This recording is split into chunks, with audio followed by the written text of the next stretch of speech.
Hey there, all our Port Naz friends and family. Hope you're doing great today. This is Wednesday, and I'm glad to be back with you today. I didn't get to be with you last Wednesday. I was feeling a little under the weather, so Colleen was very gracious and covered for me. So you get me today and tomorrow as I'm going to cover for her. We're still in the book of Acts. We're about 3/4 of the way through it now, almost.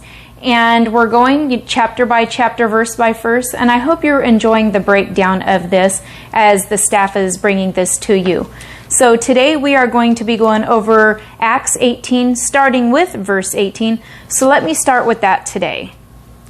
Paul stayed on in Corinth for some time. Then he left the brothers and sailed for Syria, accompanied by Priscilla and Aquila. Before he sailed, he had his hair cut off at Caesarea because of a vow he had taken.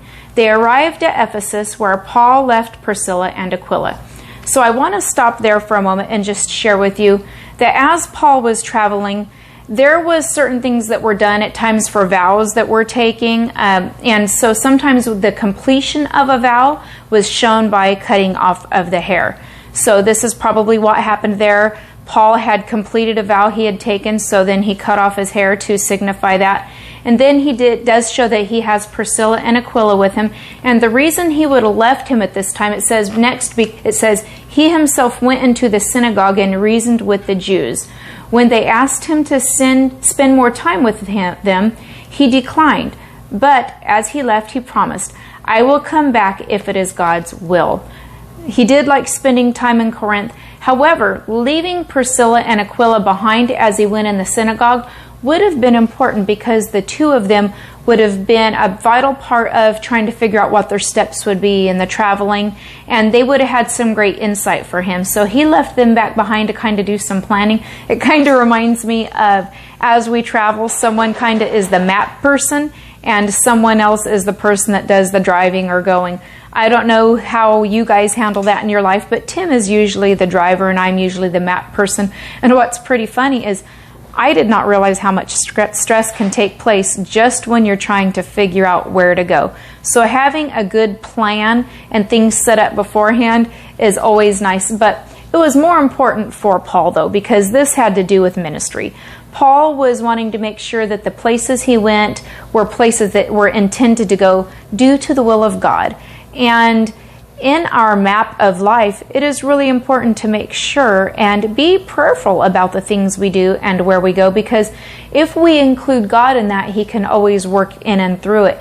And sometimes He does direct our paths, and He has a plan and a purpose for us.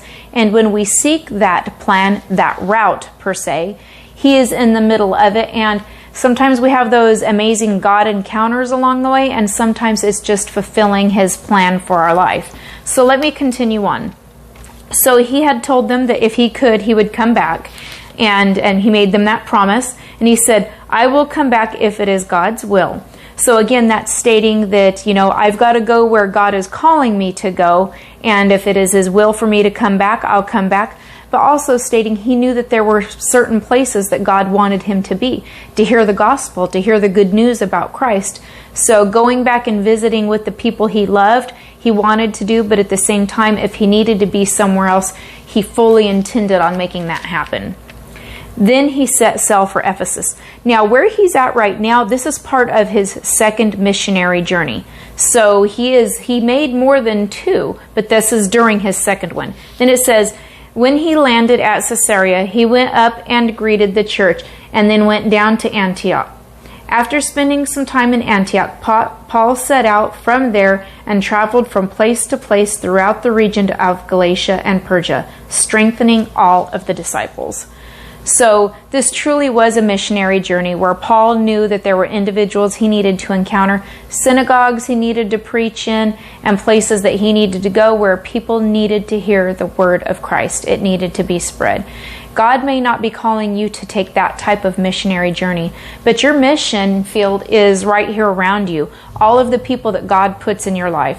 The grocery store, the church, people that you can call in. We don't seem to have the same contact today because of COVID that we normally would have, but you can still make contact, say hello, and always be aware of where God is watching. I used to love a book that we used to go through. It was called Experiencing God Day by Day. And there was a statement in that. It said, watch where God is working and then join Him. So that's my challenge for you today. No matter where God is placing you and what journey He has you on, watch where He is working, then join Him. And then you can be assured you are accomplishing His will. God bless you, my friends, and we'll see you again tomorrow for part 2 of this.